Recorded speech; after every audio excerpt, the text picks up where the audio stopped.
Ouais, bismillah, bonsoir, wassalam, wa rasulillah. Allez, on va commencer. Du coup, ce dont on avait parlé hier, ce sera la dernière réunion aujourd'hui, Inch'Allah. On avait parlé de comment faire le cours de niveau 2 et de niveau 3, essentiellement concernant l'arabe.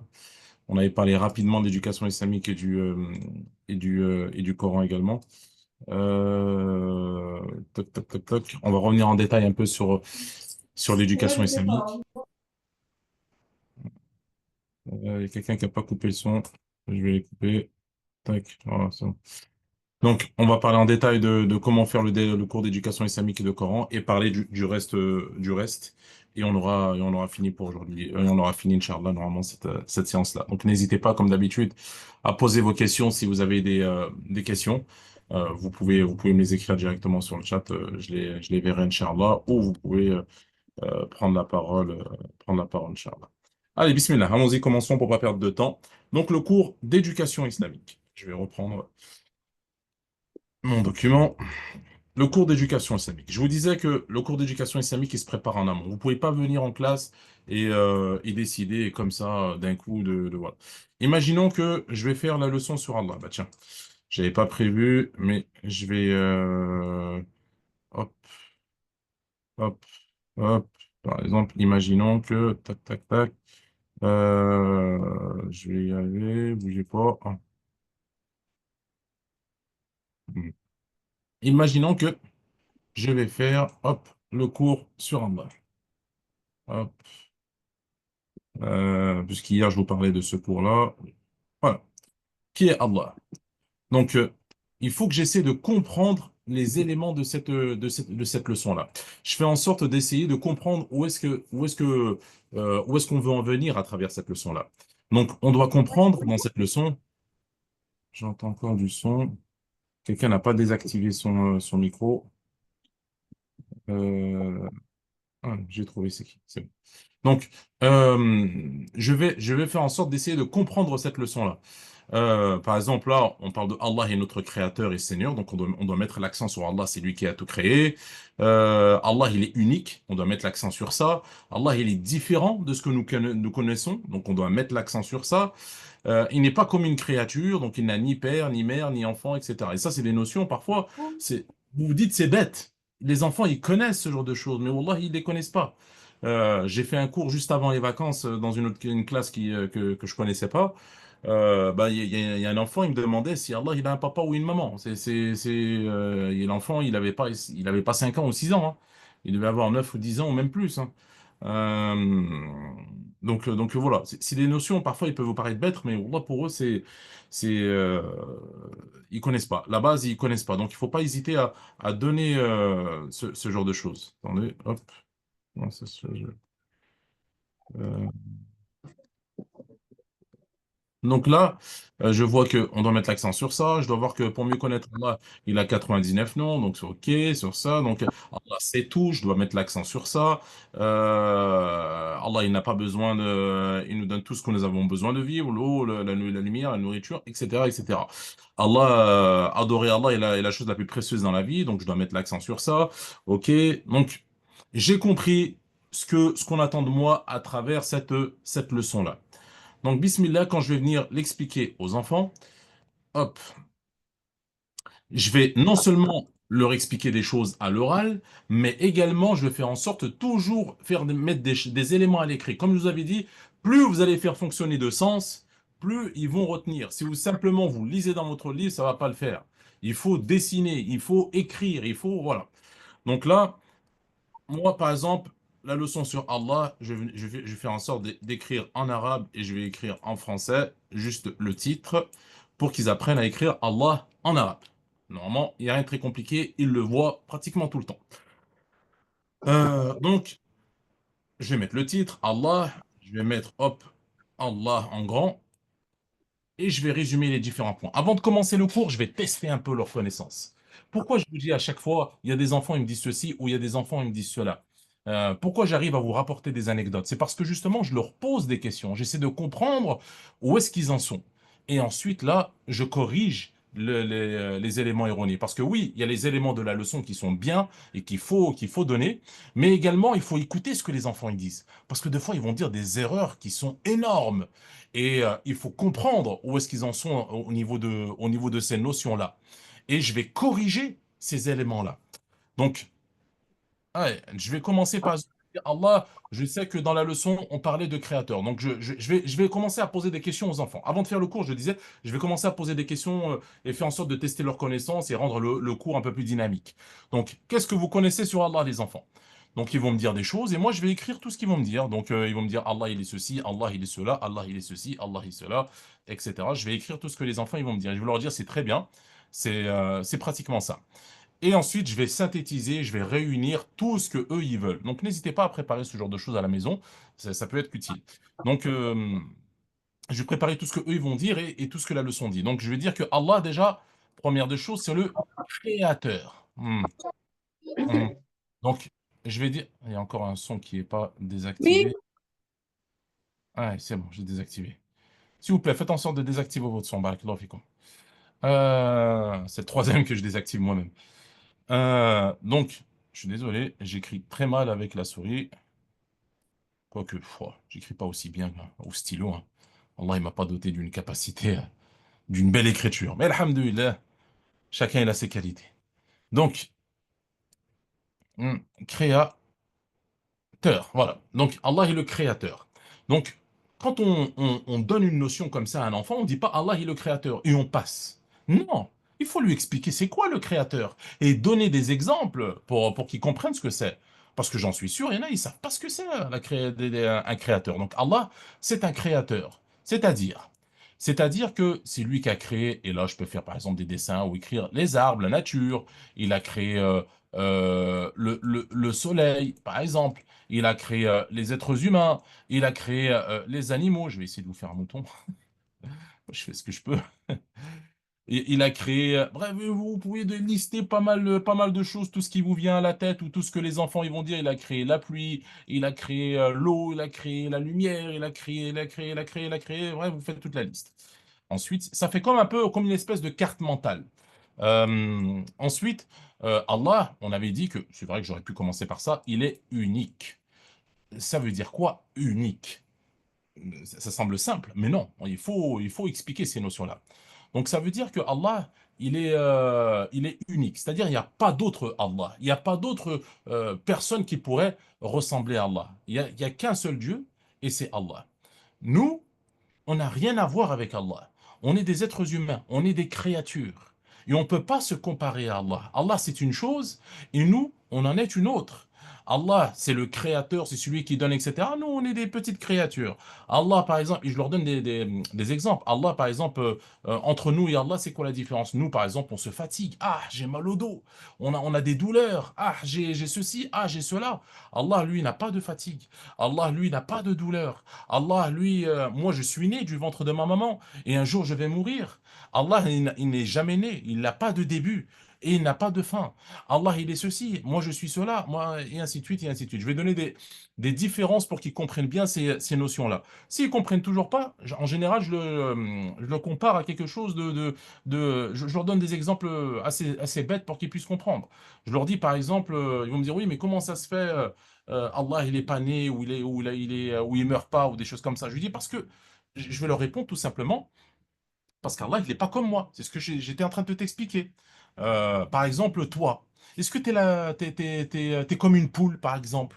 Est-ce que tu es capable de pondre des œufs? Non, parce qu'une poule, c'est une chose, c'est une créature, et toi, t'es une autre chose, t'es un autre type de créature. Une poule, c'est un oiseau, toi, t'es un être humain. Vous êtes deux choses différentes. Eh ben, Allah et toi, c'est deux choses différentes également. Allah, c'est celui qui crée tout, et toi, t'es une petite créature de ce qu'il a créé, Allah. Bref, lui expliquer qu'il y a plein de choses qui sont différentes dans la vie, et qu'on n'est pas forcément semblable à ces choses qui sont différentes, parce que l'être humain, il a tendance à vouloir comparer tout par rapport à ce qu'il est lui-même. Donc, voilà. Mais il faut lui expliquer que non, dans la nature, il y a plein de trucs qui nous ressemblent pas, et c'est normal. Je suis pas un arbre, j'ai pas des feuilles qui me poussent. J'ai pas besoin de planter mes racines sous terre et qu'on m'arrose avec de l'eau. Je suis pas, voilà, c'est un arbre, c'est un truc. Moi, je suis un autre truc. Et ainsi de suite, et ainsi de suite. Voilà, bref. Euh, donc, pas, donc unique, il est unique, c'est-à-dire, et là on peut faire des petites flèches, il y a plein de choses qu'il fait pas, donc il ne mange pas, il ne dort pas, il ne ceci, etc. Et vous pouvez mettre toutes les caractéristiques d'Allah et pas mettre des caractéristiques humaines, entre guillemets. Allah est également dans la leçon, on avait vu, bref, Mohim, pour vous expliquer, vous pouvez faire en sorte de schématiser un peu tout ça, leur poser des questions, répondre à des questions et faire en sorte de passer un bon cours où tout le monde participe et un cours dynamique. Il faut que le cours d'éducation islamique, ce n'est pas un cours magistral où ouvrez vos cahiers, je vais vous expliquer la leçon, ta ta ta ta ta ta ta ta, ta. Fermez vos cahiers, rentrez chez vous. Non, ça doit être un cours dynamique où chacun intervient, où chacun peut poser des questions, où on écrit, où on dessine, où etc., etc. Juste ce qui est important dans le cours d'éducation islamique, et ça c'est une des notions les plus importantes, c'est qu'il ne faut pas s'égarer. Il faut pas s'égarer. On est dans une leçon, faut pas finir dans une autre leçon. Et ça, malheureusement, des fois, il y a des profs, ils le font. Par exemple, là, je suis en train de parler d'Allah. Il y a peut-être un enfant, il va dire, oui, mais tu sais, moi, pour Allah, eh ben, je fais les ablutions et voilà. Et le prof, il va peut-être rebondir sur ça. Oui, c'est bien les ablutions, tu sais, il faut faire 3 fois les mains, 3 fois la bouche, 3 fois. On va s'égarer dans un sujet qui a rien à voir. Les ablutions, c'est une autre leçon. On verra ça dans une autre leçon. Là, maintenant, on parle d'Allah. Il faut continuer à parler d'Allah, sinon on terminera jamais. Voilà. Ça c'est la première des choses. Ne pas hésiter également lorsque vous entendez des choses graves à y répondre. À y répondre. Comme par exemple, lorsque vous allez entendre oui, mais il y en a qui disent que Isa, eh ben c'est Dieu. Faut pas laisser passer ce genre de choses. Vous ne dites pas simplement non, c'est pas ça, c'est faux, et vous arrêtez. Non, il faut expliquer les choses, il faut parler, il faut essayer de... Voilà, ça, c'est des réalités quotidiennes à laquelle ils vivent. Il faut détailler et expliquer un peu tout ça. Voilà. Ensuite, les exercices, en général, on leur donne toujours à faire à la maison et la semaine d'après, on corrige. Donc voilà, par rapport au Dorelo du cours de sciences islamiques. Donc il faut toujours euh, s'assurer de contrôler le cours parce que c'est un cours justement où tout le monde veut parler, tout le monde veut participer, c'est très bien. Mais il faut contrôler. Il faut leur dire non, silence. Vous parlez qu'en levant la main. Et ça, je vais vous en parler après dans la gestion de la vie de classe. C'est quelque chose de très important. Il faut mettre des règles dans la classe. Si vous ne mettez pas des règles, c'est la zizanie.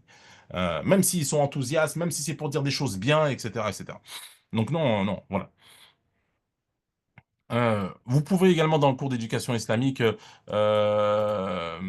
préparer des histoires concrètes, parler d'eux, d'une histoire, vous savez, enfin, raconter une histoire, je ne sais pas, quelque chose que vous avez vécu, il s'imprègne bien de ces choses-là, ou des choses que vous avez entendues, et qui ne soient pas bien évidemment choquantes. Euh, donc ça, c'est bon, j'en ai parlé. Donc,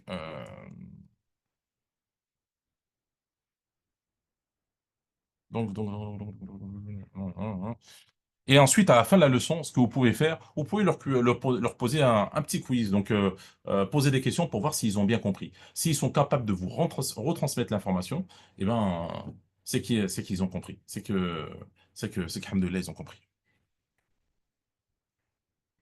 Pour l'apprentissage du Coran, est-ce que vous avez déjà des questions par rapport à l'éducation islamique? Oui, Oustad, Inch'Allah Ta'ala. Ah. Du coup, lorsqu'on donne des questions aux élèves à propos de la notion comme par exemple d'Allah, et on a écrit sur le tableau tout ce qu'ils ont dit. Est-ce qu'on Hmm. corrige au fur et à mesure lorsqu'on fait les explications, ou bien on laisse jusqu'à la fin et après on barre en disant donc qu'est-ce que vous pensez de la question, la réponse que vous avez faite? Ça, c'est les questions qu'ils posent à l'oral, c'est ça, hein? C'est pas les questions du texte. Non, non, c'est la première question que j'ai posée aux élèves pour c'est qui Ah, Allah? Et j'ai écrit oui. les Oui, réponses sur bah le oui, tableau. je veux leur dire, bah oui, je leur dis ouais, c'est vrai, ça regroupe un peu tout ça. Mais quand il y a quelque chose de faux, faut le corriger tout de suite, faut même pas l'écrire au tableau. Je l'écris même pas au tableau, parce que sinon D'accord, j'ai peur si je l'écris, ils vont le retenir. d'accord, Inch'Allah. Barakallahu fik, Oustaz. Je fais en sorte de dire non, c'est pas ça. et j'écris que les choses bien. Oui, c'est vrai, c'est ça. Oui, c'est ça. Oui, c'est ça. D'accord, Et quand c'est quelque chose de pas bien, je corrige immédiatement. Allah, et par exemple, je sais pas moi, qu'est-ce que comme erreur ils peuvent faire? Par exemple, bah, il y en a, ils vont me dire, par exemple, Allah c'est un ange. Non, c'est pas du tout un ange. Allah, ça n'a rien à voir avec un ange. Mais je vais pas d'accord, l'écrire au tableau. Je vais pas écrire Allah est un ange, parce que sinon j'ai peur qu'il y en a certains, ils vont le retenir. d'accord, Inch'Allah. Barakallahu fik aussi. Rafik. Hmm. D'autres questions? Pour le QCM. Oui, qu'est-ce qu'il y a, Moualem Manawal, pour le QCM?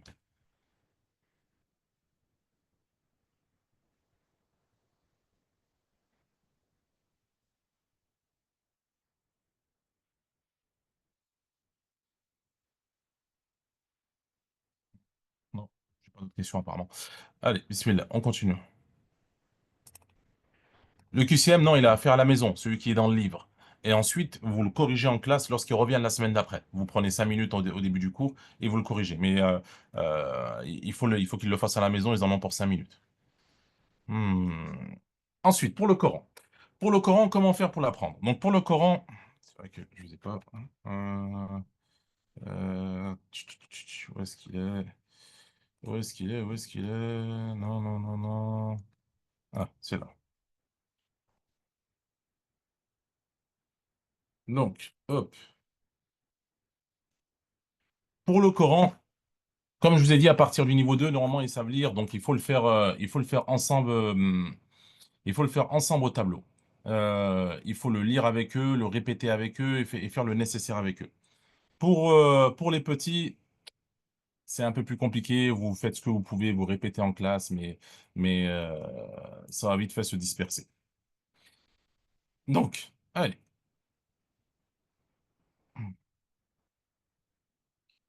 Pour le Coran, il vous faut un vidéoprojecteur de préférence et partons sur le cours de niveau 2. Il vous faut un vidéoprojecteur et vous allez projeter la sourate au tableau. Et vous allez écrire à chaque fois. Hop, je vais prendre le stylo. Est-ce que ça écrit? Oui, c'est bon. Vous allez écrire à chaque fois les éléments. Donc, ce qu'on fait pour la sourate, c'est pour apprendre le Coran avec les enfants, c'est simple. Euh, on va faire en sorte de toujours répéter un verset au moins 5 fois. Au moins 5 fois. Si vous avez le temps pour plus, faites-le 10 fois. Vous avez le temps pour 15, faites-le 15 fois. Mais maîtrisez le temps. Maîtrisez le temps, maîtrisez le temps. C'est toujours le problème des professeurs, c'est que parfois ils n'arrivent pas à maîtriser le temps. Faites ce que vous pouvez avec le temps que vous avez. N'essayez pas de faire trop et à la fin vous n'avez plus de temps. La montre, c'est votre meilleur allié durant le cours. Donc je le projette au tableau et je vais lire avec eux. Je vais dire قل أعوذ برب الناس. Et je vais avancer comme ça pour leur montrer où est-ce que j'en suis dans ma lecture. Comme ça, ils me suivent. Euh, Au début, je ne vais pas leur faire répéter. Donc, reprenons depuis le début. Je reprends. Donc, au début, c'est moi, je vais le lire. Je vais dire قل أعوذ برب الناس. قل أعوذ برب الناس. Et là, je vais leur demander de répéter. Allez-y. Je dis et eux, ils répètent derrière moi. C'est très important que ils répètent derrière vous et non pas en même temps que vous. S'ils répètent en même temps que vous ne pourrez pas écouter ce qu'ils sont en train de dire. Il faut qu'ils répètent derrière vous, c'est-à-dire c'est vous, vous le dites en premier et eux, ils le disent en deuxième. Comme ça, vous écoutez et vous allez peut-être voir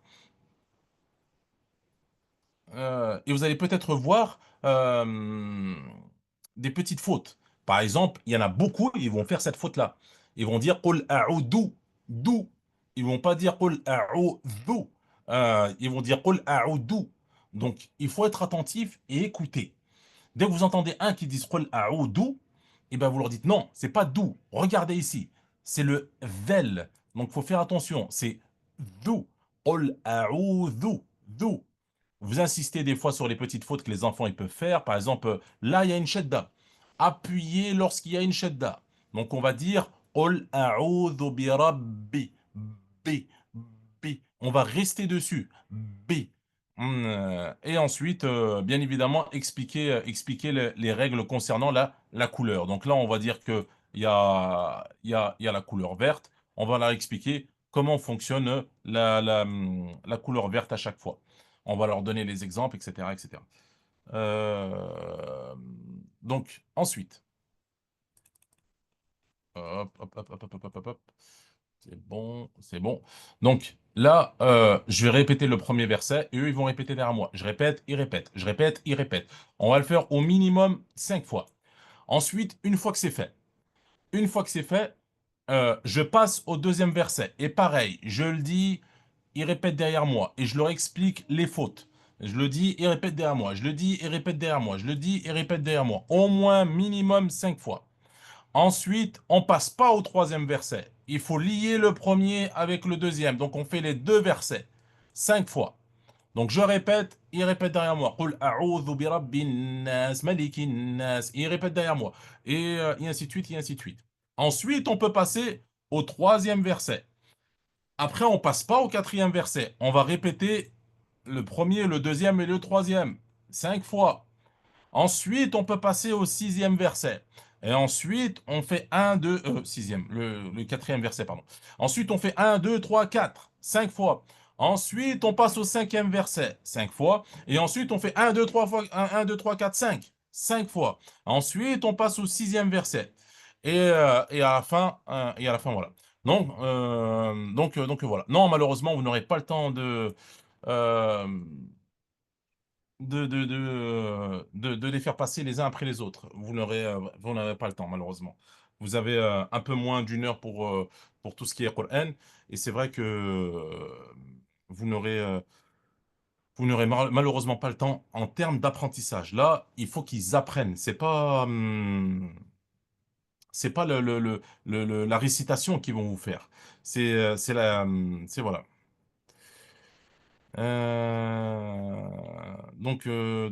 Voilà. Euh, la semaine d'après, du coup, non, je vous l'ai déjà dit plusieurs fois. Vous n'expliquez pas les. Quand je vous ai dit, je vous l'ai dit plusieurs fois dans les réunions. Quand je vous demande d'expliquer la sourate, en gros, c'est d'expliquer rapidement ce que ça veut dire, c'est tout. Vous commencez pas à faire un sharh de la sourate. Vous savez, qul, ça veut dire dis a'udhu, je me réfugie à Rabbin nas, le Malik, c'est le roi, le nas, c'est le roi des hommes. Et commencez à. Non, non, non. Non, non. Vous dites simplement, vous dites simplement. La sourate An-Nas, c'est une sourate on demande à Allah de nous protéger contre contre les mauvaises personnes, contre les djinns, contre ceci, contre les mauvais sorts, et ainsi de suite. Donc, en général, il est bien de la lire avant de dormir et après chaque prière, et même le matin en se levant. C'est fini. Ça a duré 5 secondes, pas plus. C'est vraiment ça, quand je vous dis d'expliquer rapidement la sourate. Ne cherchez même pas à rentrer dans les détails, ça ne sert à rien. Ils n'y arriveront pas. Euh, donc, euh, voilà. La sourate, ensuite, vous la donnez à apprendre pour la semaine prochaine. Donc, il faut impérativement qu'ils l'apprennent avec les règles de Tajwid. Il faut qu'ils apprennent les règles qui sont présentes dans cette sourate-là.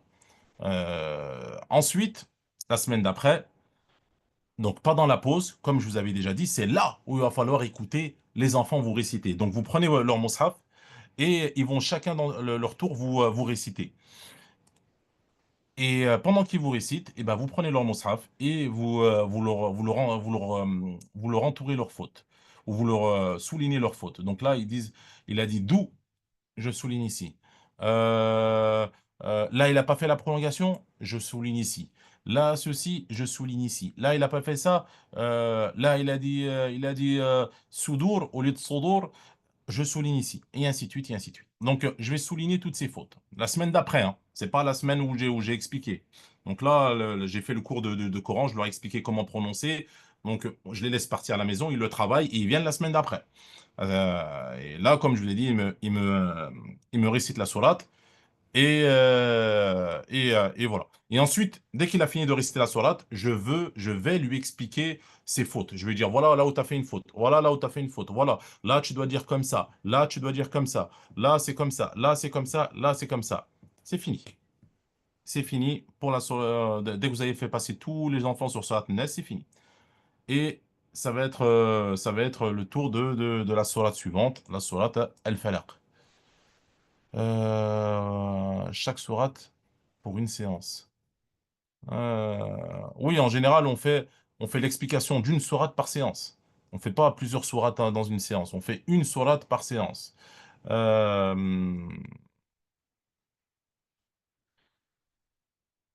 une sourate par séance. أخ زكريا فيما يخص الصورات il faut في combien de sourates pour le prendre par exemple le niveau 1 il faut jusqu'à quelle sourate بارك الله فيك Là, c'est une sourate par séance. C'est une Et sourate par par exemple, semaine. jusqu'à quand par exemple est-ce que par exemple le niveau 1 il y en a jusqu'à Nes jusqu'à le Qadr ou bien il y a niveau 2 jusqu'à le Bayina ou son... Jusqu'où il s'arrête à la fin de l'année, c'est ça? Oui. Ah, pour le niveau 2 déjà, non, je parle pas du niveau 1 et de la maternelle. Niveau 1 maternelle, je vous en parlerai après. Là, le niveau 2, il faut déjà qu'il recommence tout à zéro. Même s'il connaît des sourates, il recommence tout à zéro. Pourquoi? Parce qu'il a certainement pas appris avec les règles de Tajwid. Donc, du coup, il va falloir qu'il recommence et en appliquant les règles de Tajwid. Celui qui les connaît déjà, celui dont les parents ont été derrière, ils l'ont appris, etc., etc., et ben celui-ci il peut avancer de là où il en était, il avance déjà. S'il avait déjà un hizb, ben, il continue de là où il en était. S'il en avait deux qui continuent là où il en était, et ainsi de suite. Mais sinon, niveau 2, il recommence tout depuis le début. Donc normalement, il y a, je crois, à peu près une vingtaine de cours dans l'année. Euh, il faut qu'il apprenne une vingtaine de sourates au minimum. Il faut qu'il apprenne une vingtaine de sourates au minimum. C'est bien, frère Zakaria. J'ai une question, s'il te plaît. Ouais. Pour les prononciations, pour les enseignants, avec les règles du tajwid et tout, du coup, comment est-ce qu'on peut faire pour que tout le monde soit dans la même cloche? Ouais, je vais proposer une formation, justement. J'allais en parler juste après, Inch'Allah. J'essaie juste de remonter dans les questions, parce que je crois que j'ai loupé les questions. La plupart, ils apprennent avec des erreurs. C'est pour ça que, justement, on répète en classe, pour qu'ils évitent de répéter avec des erreurs. Et justement, ce que j'allais vous dire également, c'est que lorsqu'on va leur dire d'apprendre à la maison, il faut également leur donner la méthode d'apprentissage. Comme hier, je vous avais dit de leur donner un peu la méthode d'apprentissage du vocabulaire. Et ben pour le Coran également, il faut leur expliquer la méthode d'apprentissage. Même le premier cours, si vous voulez, ne faites même pas de sourate, mais expliquez-leur la la méthode d'apprentissage. Comment on fait pour apprendre le Coran? Déjà, il faut avoir un mushaf. Si tu n'as pas de mushaf, déjà, on va pas loin. On va pas écouter sur YouTube ou des trucs comme ça. Il faut qu'ils utilisent les deux sens, comme je vous avais déjà dit. Il faut qu'ils utilisent la vue en regardant le mushaf, mais également il faut qu'ils utilisent l'ouïe. Donc, il faut que tous les enfants aient un mushaf. S'ils n'ont pas de mushaf, c'est un problème. Vous pourrez pas aller loin. Ça, c'est la première des choses. Deuxième des choses, dans la méthode, comme je vous ai dit, vous avez le choix. Le mieux, c'est d'avoir l'application dont je vous parlais hier, Coran Magid. Hum. Coran Magid, en général, je fais une petite vidéo qui explique aux enfants également comment l'utiliser. Il veut se mettre à jour. Et comment la méthode pour apprendre. Il faut qu'ils aient une application Coran Magid. Donc, dans Coran Magid, on peut mettre verset par verset à répéter. Alors que quand ils regardent sur YouTube, ils répètent toute la sourate. Si vous tapez sourate An-Nas sur YouTube, qu'est-ce qui va se passer? Il va répéter toute la sourate. Qul a'udhu bi rabbin nas, malikin nas, ilahin nas, min sharri waswas. Alors que là, vous allez lui mettre premier verset, répéter 20 fois. Il va répéter avec la vitesse que vous voulez en plus. Vous pouvez mettre vitesse lent, vitesse rapide. Il va répéter Qul a'udhu bi rabbin nas. Et il va recommencer. Qul a'udhu bi rabbin nas. Il va recommencer, il va recommencer, il va recommencer, il va recommencer, et ainsi de suite. Donc, c'est une Après, application Zakaria, il y en qui a peut des être sites. vraiment, c'est une application qui peut vraiment être bien, s'il vous plaît. Je termine. C'est une application qui peut être vraiment bien. Donc, il répète plusieurs fois le même verset, puis après, il peut passer au verset suivant. Il le répète plusieurs fois, il passe au verset suivant, il répète plusieurs fois. Donc, avant de leur demander d'apprendre, il faut leur expliquer comment apprendre.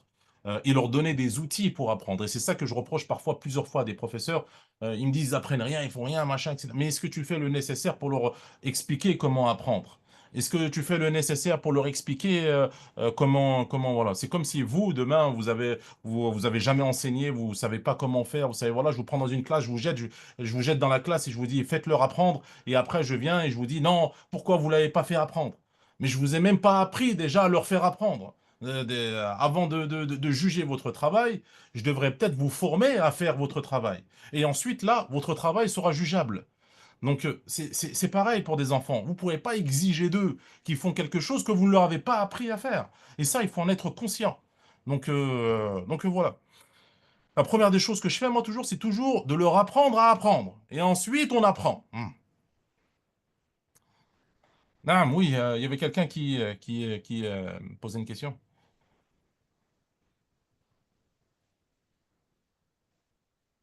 Non? Ok.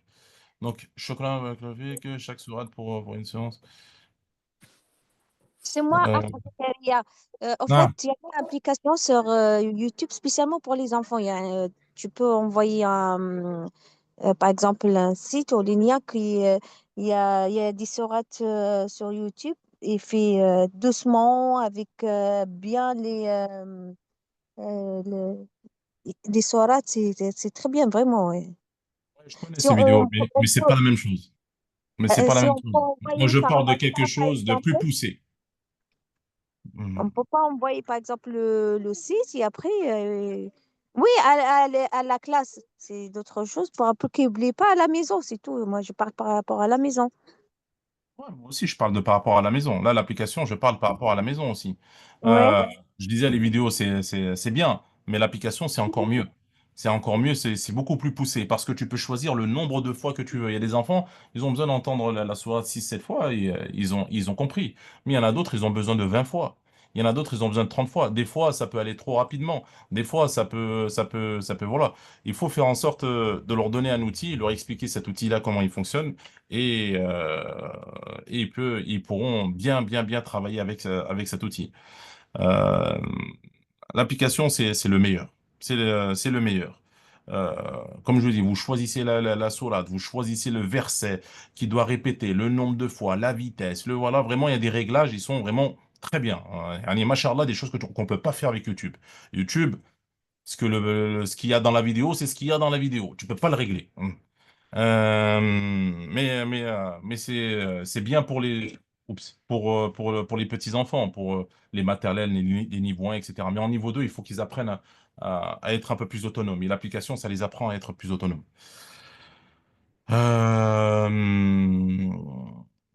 Euh, je relisais les questions pour chaque sourate pour une séance. Donc oui, je disais une sourate par séance pour tous les niveaux. Oui, pratiquement pour tous les niveaux, sauf les petits, les maternelles. Ça, j'en reparlerai encore une fois.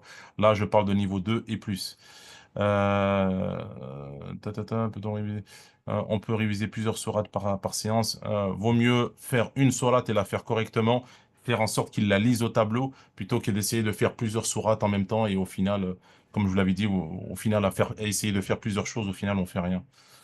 Euh, Si on n'a que 3 4 dans la classe qui apprennent comment faire.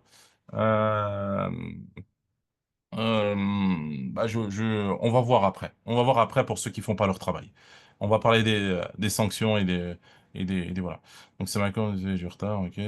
Est-ce qu'il faut passer à la sourate d'après si tout le monde n'a pas validé la dernière?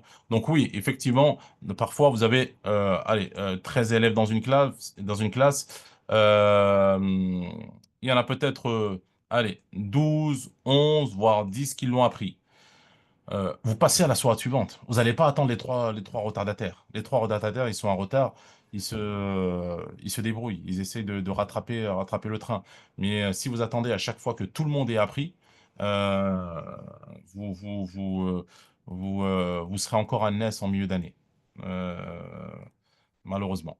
Donc, il faut faire en sorte de passer. Ensuite, il y a des enfants qui n'apprennent pas en lisant en arabe, mais en phonétique. Ça, je vous en avais déjà parlé hier. Le Coran phonétique, c'est hors de question. Il faut le renlever. Voilà. On apprend en arabe. Il faut qu'ils aient leur mushaf en arabe. S'il y a quelqu'un, moi, quand ils viennent en cours, ils ont un mushaf en phonétique, je le prends, je le confisque. Ils le voient plus jamais. Voilà. Il y a pas de phonétique. Il y a pas de phonétique. Il faut pas donner de phonétique. Euh,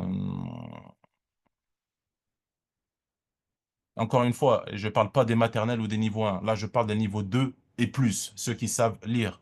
Donc, niveau 1 et maternelle, encore une fois, j'en parlerai tout à l'heure, Inch'Allah. Quelle application? Coran Magid, c'est bon, elle l'a écrit. Le Coran, c'est compliqué car les élèves ne vont pas au même rythme. Oui, effectivement, il y en aura toujours des personnes qui sont en retard, mais il y aura toujours un noyau qui va aller au même rythme. En gros, vous en aurez toujours 5, 5, 6 dans une classe peut-être de 15 qui vont toujours aller au même rythme. Donc, on fait en sorte de toujours aller au même rythme. Après, les autres, s'ils sont en retard, s'ils sont en avance, s'ils sont ceci, tant pis, on fera voilà. Il faut toujours que ce soit personnalisé le Coran. Chacun, il doit avoir son objectif. C'est-à-dire que, comme je vous ai dit, si par exemple dans la classe de 13, 14, il y en a 10 qui l'ont appris et 4 qui ne l'ont pas appris, les 4, vous leur donnez pas à apprendre la sourate suivante, hein. Vous leur dites de rapprendre sourate An-Nas et avec les autres, vous avancez dans sourate Al-Falaq. Et pareil, dans sourate Al-Falaq, peut-être il y en aura 2, 3 qui ne l'auront pas appris. Ce qui fait que vous aurez 8 qui ont avancé. Euh, vous faites en sorte d'avancer avec les 8 al-Ikhlas et les autres, eh ben, vous leur redonnez Surat al-Falaq pour ceux qui ne l'ont pas appris. Et ceux qui ont appris Nas, ils ont pu avancer, vous leur donnez Surat al-Falaq et ainsi de suite et ainsi de suite. Ça va être du personnalisé à chaque fois. Il y a un petit noyau qui va avancer ensemble. Il faut essayer d'avancer avec ce petit noyau. Moi, je leur conseille de télécharger l'application, mon collègue, et choisir un réalisateur qui lit doucement comme le mieux de ce que le mieux comme récitateur leur donner aux enfants en général, c'est Minshawi. Ils connaissent bien Minshawi. Ils le connaissent de manière instinctive. Il est pas trop lent, il est pas trop rapide non plus. Il a une voix pas trop, voilà. Il est agréable pour les enfants. Et quand vous regardez en général sur YouTube, vous allez beaucoup voir Minshawi également. Rahimahullah. Comment fait-on si l'enfant n'a pas appris sa sourate? C'est ce que je viens d'expliquer. Ah oui, surtout pas. La deuxième, c'est... J'ai pas compris le ah oui, surtout pas. Les questions, elles vont trop vite. La deuxième séance, on les interroge sur Surat An-Nas un par un et je leur fais répéter Falaq. C'est bien ça? Oui, c'est bien ça. Du coup, la deuxième séance, comme je vous ai dit, la première séance, vous avez appris avec eux Surat An-Nas. Très bien. Deuxième séance, ils vont vous réciter Surat An-Nas, vous validez et vous passez à la Surat Al-Falaq. Vous faites la même chose que comme on a fait pour Surat An-Nas. C'est pour ça que c'est très important de leur faire réciter pendant la pause. Vous gagnez du temps. Vous n'aurez pas le temps, si vous ne le faites pas pendant la pause, de et leur faire réciter Surat An-Nas et leur faire apprendre Surat Al-Falaq. Ça va être très dur. Encore une fois, je ne parle pas des niveaux 1 et des maternelles. Je parle des niveaux 2 et plus. Ils savent pas lire les niveaux 1, donc leur faire ramener le Mus'haf, ça a pas de sens. Et la semaine d'après, je les interroge un par un sur le falaq. Oui, c'est bien ça. Et la semaine d'après, on les interroge les uns après les autres, et, etc., etc. Donc voilà. Je sais pas si vous avez bien compris. Je recommence. Euh, je recommence. Je reprends une nouvelle page. Donc, j'enseigne la Surat An-Nas. Une fois que j'ai enseigné la Surat An-Nas, la semaine d'après, donc c'est la semaine 1, la semaine 2, ils vont me réciter Surat An-Nas et ils vont apprendre Falaq. Bon, hop, désolé. La séance 3, ils vont me réciter Falaq et je vais leur faire apprendre Ikhlas. Euh, et ainsi de suite, et ainsi de suite. Et ainsi de suite, et ainsi de suite. Donc, bien évidemment, quand ils me récitent, il faut qu'ils aient leur mushaf avec eux. Il faut que je leur corrige dans le mushaf.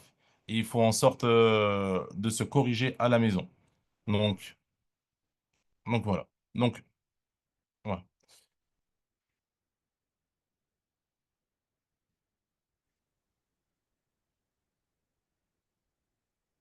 Là, vous pouvez leur donner la méthode d'apprentissage pour les enfants. En gros, en général, lorsqu'il veut apprendre,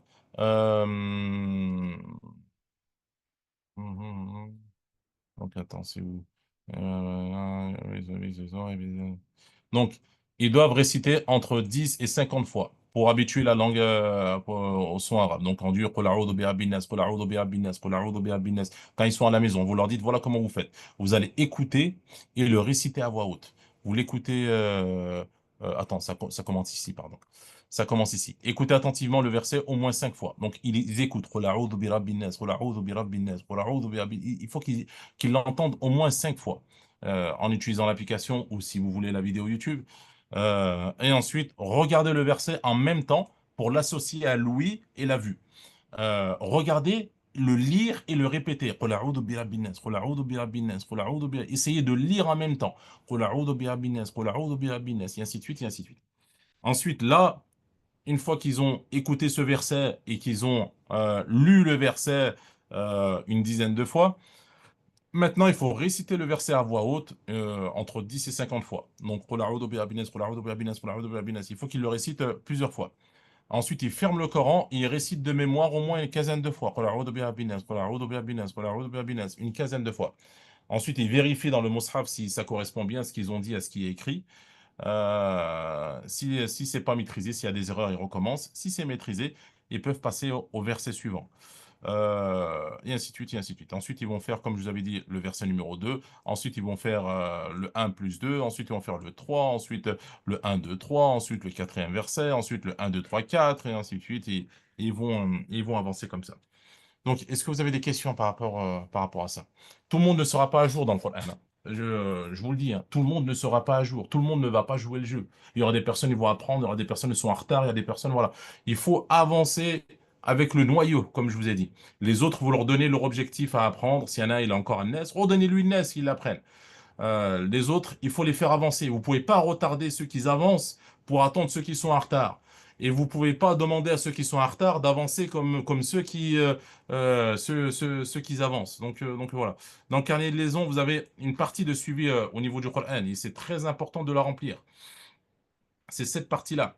Cette partie-là, à chaque fois, c'est là où vous allez suivre les sourates de l'enfant. S'il a appris surat An-Nas, très bien. D'ailleurs, quand ils sont au niveau 2, je commence toujours par le Nas parce que c'est plus facile pour leur apprendre les règles petit à petit que de commencer par le Fatiha. Le Fatiha, c'est un peu plus costaud. Euh, donc, on marque la date, par exemple, on est combien aussi? On est le 30-04, le 30-04. Donc, il a appris sur la An-Nas entièrement. Euh, Là, je marque entièrement. Et il me l'a bien récité. S'il me l'a mal récité, si la semaine prochaine, ensuite, on fait Surat al-Falaq. Donc, la semaine prochaine, on sera peut-être le... hop, j'avais marqué le 37. Voilà, ça y est, je suis fatigué, moi. On sera peut-être le 6, je sais pas, on termine le 30. Bon, oui.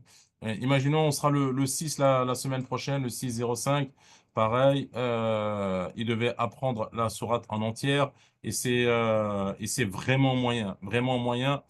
Je vais mettre une vague là. Ici, je vais lui demander de revoir la sourate. Il va la retravailler. Pendant que les autres, eux, ils vont avancer parce que les autres, ils l'ont appris sur Al-Falaq. Mais lui, il sera encore là et je le saurai dans son carnet de leçons lorsque je vais regarder son carnet de leçons la semaine d'après, je vais regarder, je vais savoir où est-ce qu'il en est. Chaque enfant, vous devez noter où est-ce qu'il en est pour vous déjà, vous sachiez où vous en êtes, et pour eux également, ils sachent quelle sourate ils doivent apprendre. Là, je vais leur dire pour la semaine prochaine, apprenez votre sourate, vous l'avez page, c'est quelle page? Hop, excusez-moi. C'est quelle page du carnet? C'est page 28 du carnet. Allez, page 28 du carnet, vous connaîtrez vos objectifs d'apprentissage et je vais leur marquer ça dans les devoirs et puis ça va être plus facile. Mais si vous commencez à devoir leur écrire dans les devoirs à chacun où est-ce qu'ils en sont en termes de sourate, vous n'allez pas vous en sortir, hein. Le carnet de liaison, justement, ça fait en sorte de suivi pour qu'eux aussi ils connaissent leurs devoirs, ce qu'ils doivent faire. Euh, donc voilà. Vraiment très important de, de bien utiliser ce carnet de liaison. Euh, Pourquoi? Parce que, un, ça vous permet de suivre. Deux, ça permet que l'enfant suive également où est-ce qu'il en est. Trois, ça permet aux parents qui suivent là où vous en êtes. Quatre, et également, si vous avez si vous êtes un jour absent, le professeur remplaçant, il peut suivre directement à partir de là où vous en êtes. Donc voilà, par rapport au Coran. Pour le Coran, voilà. Est-ce que vous avez des questions avant que je revienne au niveau 1 et au maternel?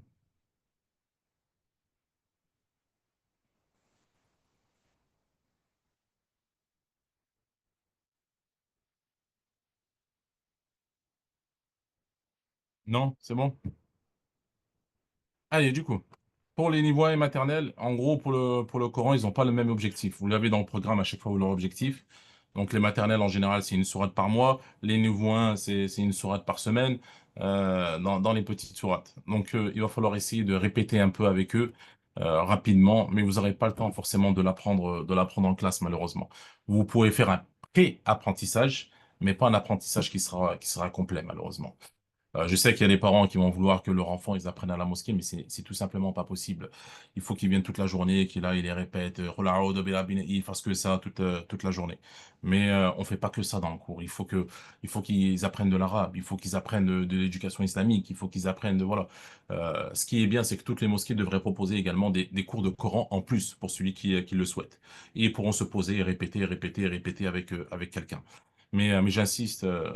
En tant que, il faut qu'on explique aux parents que simplement mettre son enfant à répéter du Coran, ce n'est pas la chose la plus importante. C'est important. Mon enfant, moi-même, il le fait. Il y a pas de problème. J'ai absolument rien, bien au contraire. Mais ce n'est pas la chose la plus importante parce que c'est pas ce qui va lui apporter une éducation. Euh, qu'il avance dans le Coran, c'est très bien. Donc, mais c'est pas ce qui va l'éduquer. Malheureusement, j'ai été dans les facultés islamiques où j'étais parfois dans des chambres avec des personnes qui étaient hafid, etc.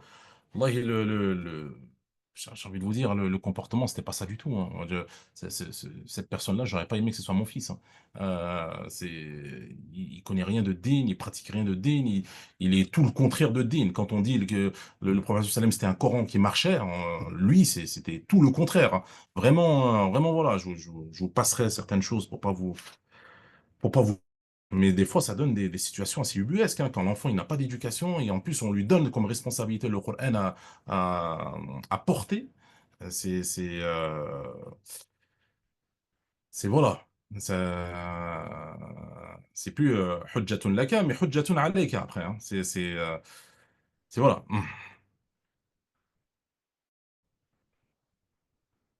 Est-ce que donc vous faites comme vous pouvez vous répétez comme vous pouvez, mais voilà, c'est pas le plus important pour les maternelles et pour les niveaux 1. Quand ils sont en niveau 2, c'est là où on va qu'ils savent lire, c'est là où on va se concentrer bien correctement dans le Coran et qu'on va le réciter correctement. Est-ce que vous avez des questions? Ou on peut revoir la pause rapidement, je vous réexplique. Donc pour la pause, je vous avais déjà expliqué un peu hier, mais je vous réexplique rapidement. En gros, il faut surveiller les enfants. C'est très important. Faire en sorte de continuer votre travail, être à côté des enfants.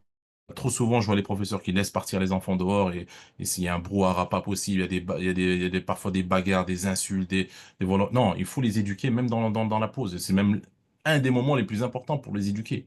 Euh, Parce qu'ils sont en contact avec des gens et on le voit au contact avec les gens comment ils agissent. Alors qu'en classe, ils sont assis, ils vous regardent, ils ne seront pas en contact, vous n'allez pas voir certains aspects de leur personnalité. Du coup, euh, du coup voilà, il faut les corriger. Donc ça, on en avait parlé. Transmettre les devoirs, c'est très important. On ne pouvait pas exiger de parents qui vous,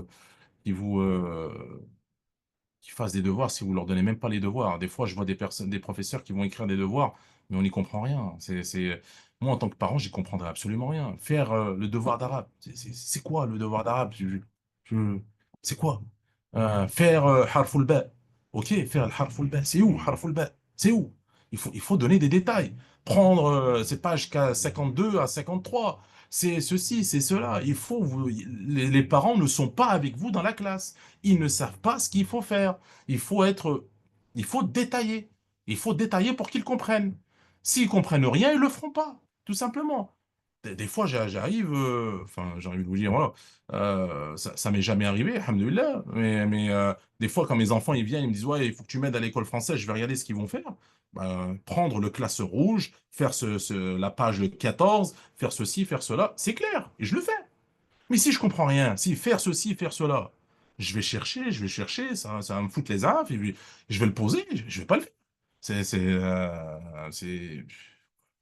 j'ai pas le temps d'essayer de comprendre ce que le professeur il fait dans la classe. Moi, j'ai pas que ça à faire. Voilà, moi je comprends. Si les parents ne font pas, si on transmet pas, ils feront pas si on ne leur transmet pas les informations correctement.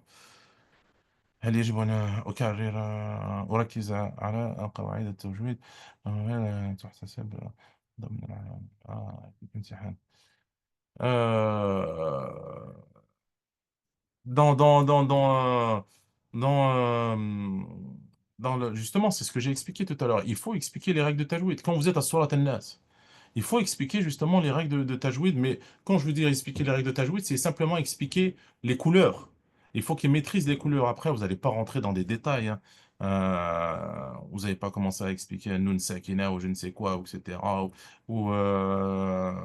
Non, c'est vraiment que les couleurs. Comment appliquer lorsque vous voyez du vert, qu'est-ce qu'il faut faire? Lorsque vous voyez du bleu clair, qu'est-ce qu'il faut faire? Lorsque vous voyez du bleu foncé, qu'est-ce qu'il faut faire? Et ainsi de suite. Il faut leur expliquer dans la sourate que vous êtes en train d'apprendre. Et ensuite, quand vous montrez plus haut, dans la sourate Al-Falaq, par exemple, vous allez voir d'autres couleurs. Il va falloir leur expliquer ces autres couleurs-là. Et petit à petit, on leur explique comment ça fonctionne et on leur fait appliquer.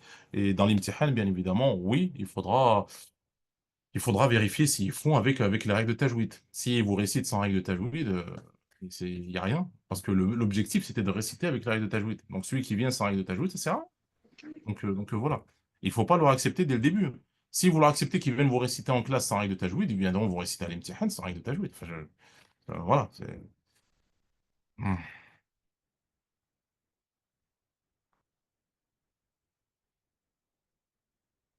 Et encore une fois, ils ont des moussaf. Ils ont des moussaf. Ils doivent tous avoir des petits moussaf. Vous savez, ceux qui sont courts, là. Ah, je vais vous le chercher. J'arrive.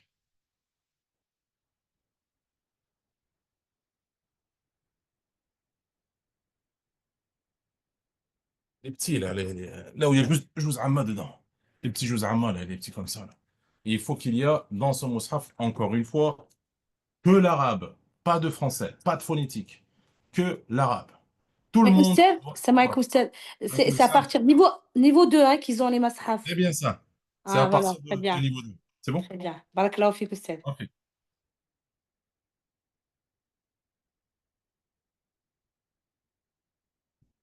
Et avec la Lina. Euh, c'est ça. Donc,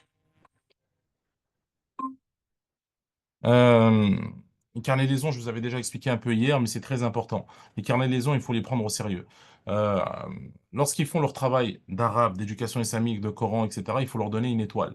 Lorsqu'ils ne le font pas, il faut pas leur donner des étoiles. Parce que c'est ça qui va définir à chaque fois s'ils ont un cadeau à la fin de l'année ou pas. Donc ça, les cadeaux, c'est pas parce que c'est un bon élève ou il a eu des bonnes notes qu'on va lui donner un cadeau. Moi, je suis pas pour ce genre de notation-là. Moi, je suis pour celui qui a fait des efforts. Même si ça n'a pas trop payé, il a fait des efforts, il a travaillé, il a fait ses devoirs, même si c'est tout faux dans son travail. Il a fait des efforts, il a fait en sorte de travailler, il faut lui donner son étoile. Donc, en général, à la fin, pour que vous sachiez à qui donner l'étoile et qui ne pas donner les étoiles, il faut que vous remplissiez au fur et à mesure votre cahier de professeur. Il faut que toujours votre cahier de professeur, vous l'avez à portée de main durant tout le cours. Là, je vous ai mis un exemple. Donc, vous avez le nom de vos élèves. Vous mettez s'ils sont absents, s'ils sont absents, etc., s'ils sont présents. Et à chaque fois, il faut mettre lorsque le travail il n'est pas fait. Comme par exemple, là, il y en a un ici, euh, il y en a un ici, attends, les devoirs, il est là, c'est cette couleur-là. Il y en a un ici, il n'a pas fait ses devoirs, puis après il a compris, il a un peu plus fait, il a fait ses devoirs tout le long, puis après là, il n'a pas fait ses devoirs, mais ensuite sur le reste, il a fait ses devoirs tout le long.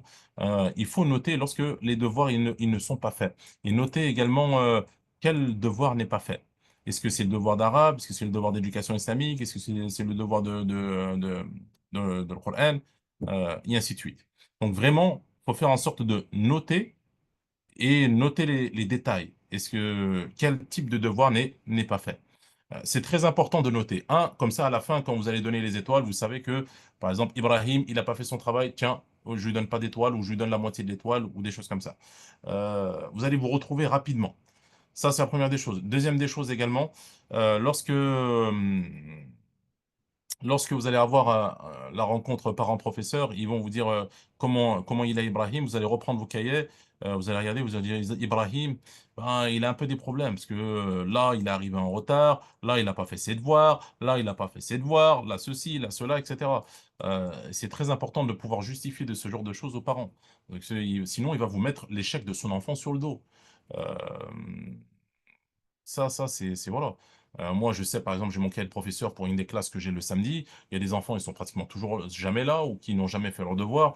Je vais venir le jour de la rencontre parent-professeur, je vais leur dire, voilà, votre enfant, il n'est jamais là. Moi, je n'ai pas pu le faire avancer, j'ai pas pu, voilà. Malheureusement, c'est un redoublement, il y a pas d'autre chose. Et je vais justifier ça par le nombre de retards, etc., et le nombre de travail qui n'a pas été fait. Voilà. Donc, cahier de professeur à remplir, s'il vous plaît, bien correctement. Et pareil, ce qui a été fait, il faut toujours le remplir. Chaque date, chaque semaine, il faut remplir ce qui a été fait. Par exemple, le 22-1, elle a fait la lettre ta, je vois ici. Elle a fait écriture, dictée, plus la prière. Là, Surat An-Nasr, leçon 12 d'éducation islamique et activité quiz. Voilà ce qui a été fait là. C'est précis, machallah, c'est très très bien. Euh, donc, elle note ce qui a été fait. C'est très important également de noter ce que vous avez fait pour plusieurs raisons. Un, lorsqu'on vous remplace, vous n'êtes pas là, alors vous êtes malade, la relève, je ne sais pas, il faut pouvoir vous remplacer. Du coup, il faut qu'on sache où est-ce que vous en étiez. Deux, pour préparer également les examens. Où est-ce que vous en étiez? Parfois, je passe et je récupère tous les cahiers de professeurs, je regarde où est-ce qu'ils en étaient et où est-ce qu'ils en sont et je prépare les examens en fonction de la majorité où est-ce qu'ils en sont. Donc, ça permet une organisation. Ça vous demande quelques secondes, mais ça aide beaucoup au niveau administratif. Voilà. Bien faire en sorte de remplir ce cahier. Euh, L'étoile de meilleur élève, là, je vois qu'on m'a demandé, l'étoile de meilleur élève, il faut la donner je pense que je vais l'enlever, cette étoile de meilleur élève. Elle est trop au sujet de crispation. Je vais l'enlever, ouais. Elle ne sera plus dans le carnet, l'étoile de meilleur élève. Comme ça, c'est réglé.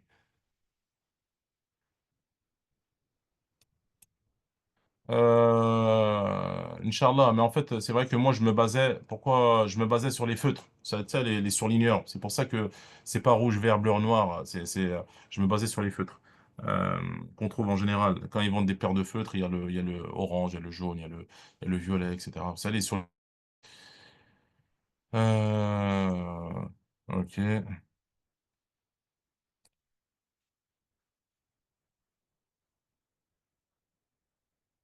Il y a une partie adoration et invocation à la fin du cahier. Donc, la partie invocation, c'est quand vous apprenez une chose en éducation islamique, il faut essayer de la mettre en place. Par exemple, vous allez apprendre, euh, je sais pas, vous allez apprendre la prière. Tiens, ben, on va leur demander de faire la prière tous les jours. Là, dans la case, on va noter prière. Attendez, je reprends le feutre. Prière, hop. Et dans tout le mois, à chaque fois qu'il va faire la prière, eh ben, il va devoir cocher ici. C'est un espèce de petit de planeur sur les différents objectifs que vous allez apprendre durant l'année. Et vous pouvez utiliser ce petit carnet pour faire en sorte qu'ils appliquent ça. Vous avez appris la shahada. Vous allez dire, ben, ce qu'on va essayer de faire, c'est de dire la shahada tout le temps avant de dormir. Et vous allez noter ici et voir si chacun il le fait. Et ainsi de suite, et ainsi de suite. Voilà, hop, hop, hop, hop, hop. Maintenant, le soutien scolaire. Le soutien scolaire, il y en aura toujours des personnes qui ont des problèmes particuliers, qui vont pas y arriver, qui seront perdues ou des choses comme ça. Il faut vraiment, comme je vous avais dit la dernière fois, il faut agir le plus rapidement possible. Euh, donc, dès qu'il y a un enfant, il a des problèmes, taf, on essaie de trouver une solution. Euh, on va prévenir son parent, on va essayer de lui expliquer rapidement en classe, mais ce qui serait bien, c'est que vous puissiez lui donner un petit temps. Plus vite vous prenez un enfant en soutien qui a des difficultés, plus vite il dépassera cette difficulté-là et mieux ça sera. Vous pouvez soit le voir en dehors, par exemple, lui donner une petite heure de votre temps, ça sera très gentil de votre part ou soit demander à son parent qui le ramène un peu plus tôt, ou vous le gardez un peu plus tard à la fin du cours et lui expliquer ce qui ne va pas. Donc ça peut être quelque chose de vraiment, vraiment, vraiment bien. Je vous le conseille vraiment fortement. Euh, Si vous voulez que l'enfant y réussisse, en tant que professeur, on doit avoir à cœur que l'enfant réussisse. Et pour ça, il faut l'épauler dans ces moments de difficulté. Directement, lorsque vous rencontrez une difficulté, il faut essayer de l'aider pour essayer de le faire monter. Mais malheureusement, c'est parfois assez rare de voir des professeurs qui vont vraiment se soucier des élèves et qui vont donner de leur temps pour essayer de combler leurs lacunes. Beaucoup se contentent de faire leur cours, ils partent après leur cours et on ne leur voit plus jusqu'au prochain cours. Ça, c'est pas, voilà, c'est pas avoir à cœur son métier d'enseignement, malheureusement. Moi, des enfants en soutien, j'en ai eu plein, j'en ai eu énormément. Comme je vous avais dit, j'avais repris une classe de niveau 3. Je les voyais 2, 3 fois par semaine pendant un mois et demi. Enfin, euh, ça fait du bien à l'enfant, ça fait du bien aux parents, et même quand on fait notre travail, on le fait bien, quoi. Euh, Souvenez-vous du hadith du prophète sallam, hein, quand il dit, rahimahullah, un serviteur qui, quand il fait un travail, il, euh, il le fait bien. فأتقنه. Donc, ensuite, voilà. Implication des parents. Donc, ça, j'en ai assez parlé, il me semble, l'implication des parents. Tout ça, j'en ai assez parlé. Je vais sauter directement les règles de vie de classe et les sanctions. Ce qu'il faut se souvenir, c'est que, comme je vous avais déjà dit un peu, euh, il faut faire en sorte de gérer la classe. Et ça, pour certains professeurs qui n'ont pas l'habitude, ils n'arrivent pas à gérer la classe. Je vais vous dire, voilà, je vais vous dire assez cash, hein, ils n'arrivent pas à gérer la classe. Ils sont complètement à côté. Euh, il leur faut plus de temps pour pouvoir acquérir de l'expérience. Malgré que parfois je leur dis et je leur répète, ils ont besoin parfois de plus d'expérience pour pouvoir mieux gérer la classe. Il y a des règles qu'il faut vraiment mettre en place. Mais le problème, c'est pas de mettre en place des règles. Les règles, je vous les donne, elles sont là. Mais c'est de les faire appliquer. Et c'est ça qui est parfois compliqué. Les professeurs qui sont débutants, en général, ils sont débordés. Euh, donc, en sorte de, euh, de faire appliquer les règles. Comme par exemple, il y a une règle qui est très importante et qui est simple, c'est lever la main avant de parler.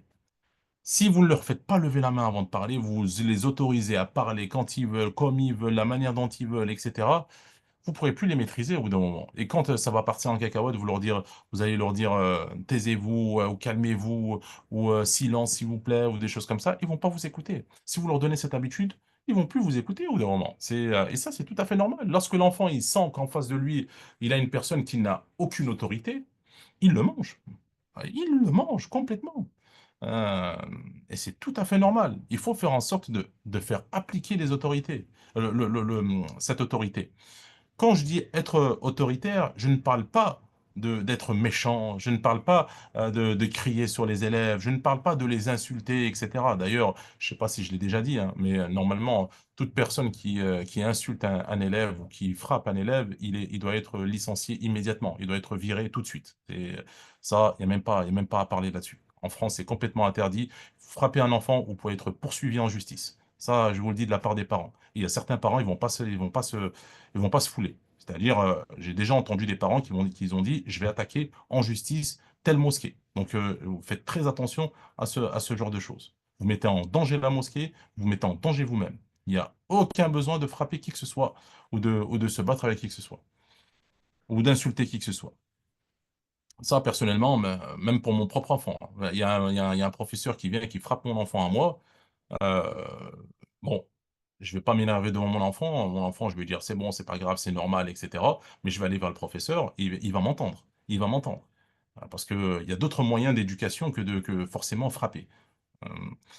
Euh, donc, je reviens à ce que je disais. Donc, être autoritaire, c'est le fait de faire respecter l'ordre et les règles de vie de classe. En général, je m'amuse super bien avec les élèves, je plaisante avec eux, je discute avec eux, et pourtant, ma classe est silencieuse, ma classe est réglée.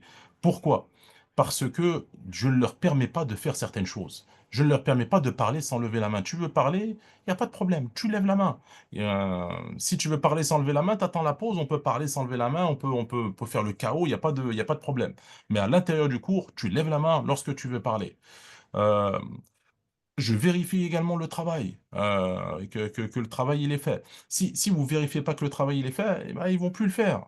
C'est vraiment, voilà, il y a des choses qu'il faut absolument faire et faire en sorte également de créer de l'ordre lorsqu'ils sont dans la pause. Et ne pas accepter qu'un enfant il rentre en classe, ils vont même pas vous passer le salam alaikum, il se lève quand il veut, il part quand il veut, etc.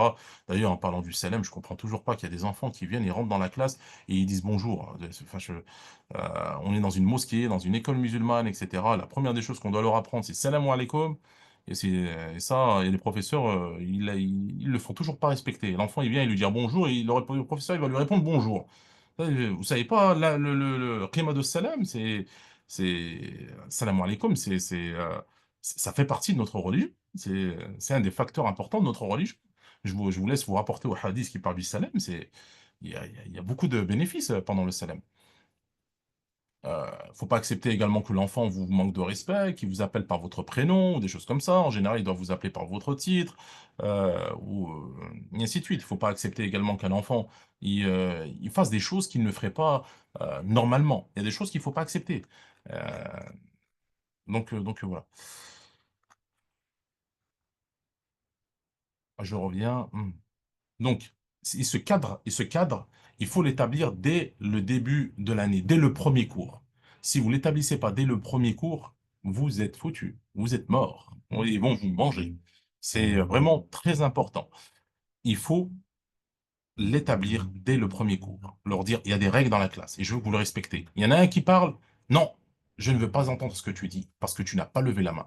Même si c'est pour donner une réponse et même si ce qui est dit est juste. Mais ça, des fois, les professeurs ont besoin de beaucoup de temps pour le comprendre, ça. Hmm. Expliquer également les conséquences claires. Si vous ne levez pas la main, par exemple, pour ce petit manquement, je ne vous écouterai pas. Je ne répondrai pas. Voilà, je veux que vous levez la main. Pareil pour d'autres choses. Si vous ne faites pas votre travail, voilà ce qui va vous arriver. Et donner des conséquences claires. Il faut que les conséquences elles soient immédiates. Si, par exemple, vous dites à un enfant, si vous n'apprenez pas votre vocabulaire, eh ben, vous allez le recopier 5 fois, et qu'il n'apprend pas son vocabulaire et que vous ne l'avez pas fait recopier 5 fois, ça veut dire que vous n'êtes pas quelqu'un de parole. C'est-à-dire, pour l'enfant, euh, peu importe si vous menacez ou vous dites des choses, ça ne changera rien.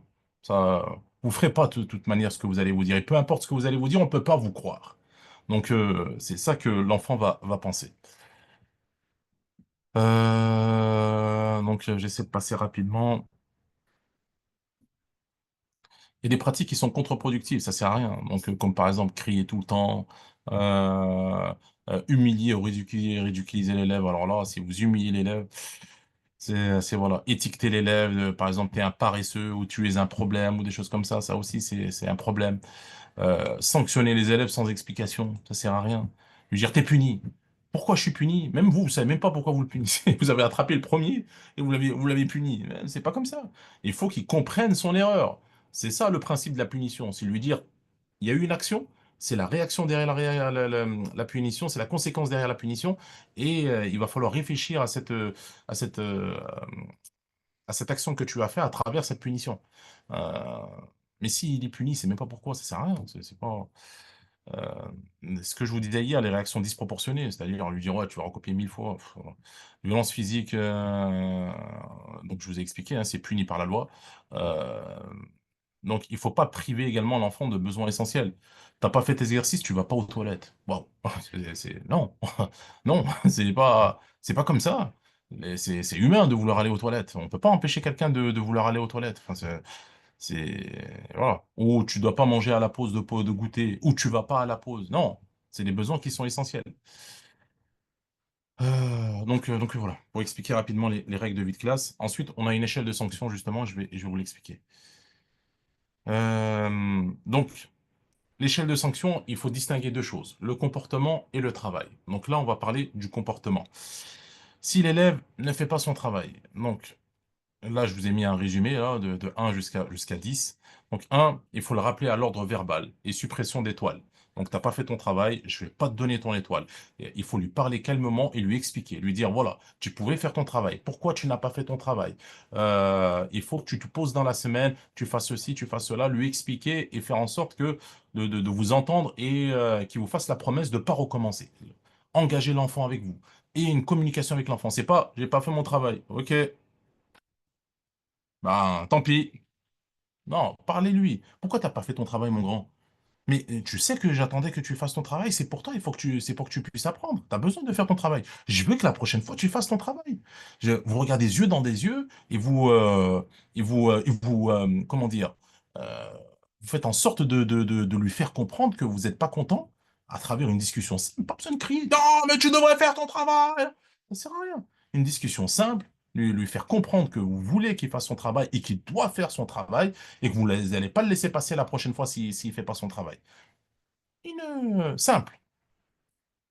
Donc, rappel à l'ordre, suppression de toile, aménager l'espace s'il faut. Par exemple, euh, là, c'est vrai qu'on ne parle pas du travail, si on parle du comportement. J'aurais pas dû vous parler de travail. Donc, aménager l'espace, c'est-à-dire que la première fois, je l'ai rappelé à l'ordre, je lui ai dit, concentre-toi, s'il te plaît, regarde le tableau, fais ceci, arrête de parler. Il veut pas.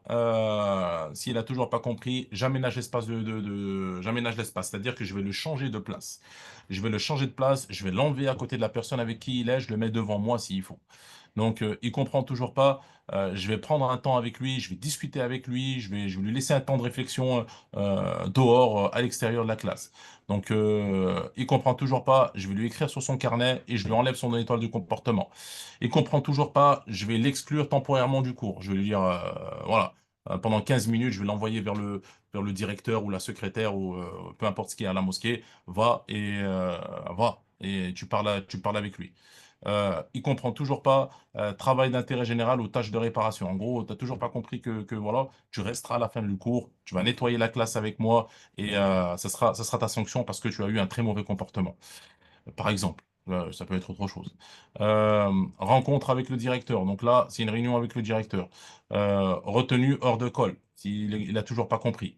Ça, c'est pas en un seul cours, hein. C'est 10 étapes. Ça peut être sur plusieurs cours, hein. Ça peut être au bout du 10e cours que vous mettez en place la sanction numéro 8, par exemple, hein. Donc, retenu hors de colle, où vous allez lui donner un travail qui va le faire réfléchir sur son comportement. Attention, pas un travail, voilà, un travail qui va le faire réfléchir sur son comportement. Vous allez lui demander qu'il vous écrit, par exemple, sous une quinzaine de lignes, je vous dis n'importe quoi, pourquoi il ne doit pas avoir un mauvais comportement en classe, quelles sont les conséquences, etc., etc. S'il ne veut pas écrire quelque chose de lui-même, vous lui faites recopier un texte et puis voilà.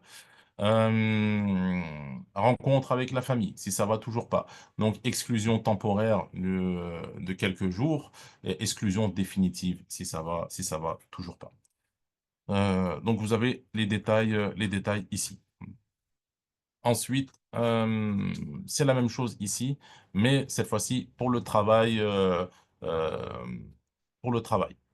Donc pour le travail, pareil, je vais essayer de l'encourager, je vais lui parler pourquoi tu n'as pas fait ton travail, mon grand, etc. Un avertissement à l'oral pour travail non fait ou bâclé. Ensuite, si ça va toujours pas, je vais faire une observation écrite sur la carnet et suppression de l'étoile du comportement. Ensuite, retenue pour le travail non fait et mise à niveau, comme une espèce d'heure de soutien. Ensuite, devoir supplémentaire, rattrapage. Ensuite, rencontre avec le directeur. Ensuite, en contrepartie, élève, professeur, parent. Ensuite, exclusion définitive en cas d'extrême. Si vraiment il fait rien toute l'année, ça sert à rien de le garder.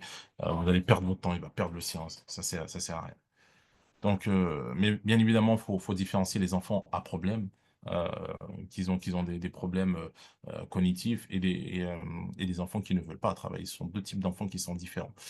Dans tous les cas, de toute manière, dans tous les cas, dans toutes les étapes, comme je vous l'ai déjà dit, que lorsque vous laissez partir les enfants, il faut jamais laisser partir les enfants à la fin de l'heure. Il faut toujours vous mettre devant la porte et faire en sorte de parler avec le parent, leur dire, voilà ce qui est allé, voilà ce qui allait pas, je compte sur vous pour essayer de voir ceci ou de voir cela. Donc toujours faire en sorte euh, toujours faire en sorte de parler avec le parent. Toujours. Vous devez jamais, pour des maternelles, pour des niveaux 1 surtout, pour des niveaux 2, à la rigueur les plus grands, les niveaux 4, etc., même les niveaux 4, 5, etc., je pourrais comprendre que vous les laissez partir directement. Mais de 1 à 3, vous devez normalement faire en sorte de rester devant la porte. Vous laissez pas partir les enfants. Vous attendez que les parents viennent les chercher peu importe où vous soyez, même si vous êtes à la mosquée, même s'ils se stationnent, voilà, ils ont qu'à se stationner et ils viennent chercher l'enfant. Et de là, je vais leur expliquer. S'il vient pas chercher son enfant, si l'enfant part tout seul en général, bah, je vais donner un petit coup de téléphone aux parents et lui expliquer calmement. Bien évidemment, ne jamais rabaisser le parent, ne jamais lui dire, ouais, votre enfant, il ne fait jamais rien, il est ceci et cela, et commencer à s'emporter au téléphone. Dès que, dès que la colère amène la colère, la haine amène la haine, dès que quelqu'un commence à crier au téléphone, même si sa façon de parler, ouais, votre enfant, vous savez, il fait rien, hein. Moi, j'entends une personne crier comme ça, déjà, ça va me mettre les nerfs. Automatiquement, ça va me mettre les nerfs. Euh, je sais même pas ce qui se passe, que je suis déjà énervé. Ensuite, ben, ma réponse ne va pas être quelque chose de joli à entendre. Donc, vraiment, il faut faire en sorte de parler d'une certaine manière. Lorsque, par exemple, je sais pas moi, lorsque vous êtes face à des commerciaux qui veulent vous vendre quelque chose, ou qui veulent vous expliquer quelque chose, ou qui veulent vous inciter à prendre un abonnement ou des choses comme ça, est-ce que quelqu'un crie sur vous? Il n'y a personne. Il y a personne, parce qu'on sait que si on nous crie dessus, personne ne va écouter. Enfin, voilà. Il faut faire en sorte d'être calme et de parler avec le sourire, avec bienveillance. Oui, salam alaikum, j'espère que je vous dérange pas. Je voulais vous parler de quelque chose qui me préoccupait. Voilà, sur l'avancée de votre enfant Mohamed, ben, il a un peu de mal parce que il n'a pas fait son travail. Il faut vraiment, vraiment qu'il fasse son travail s'il veut pouvoir avancer. Donc, voilà.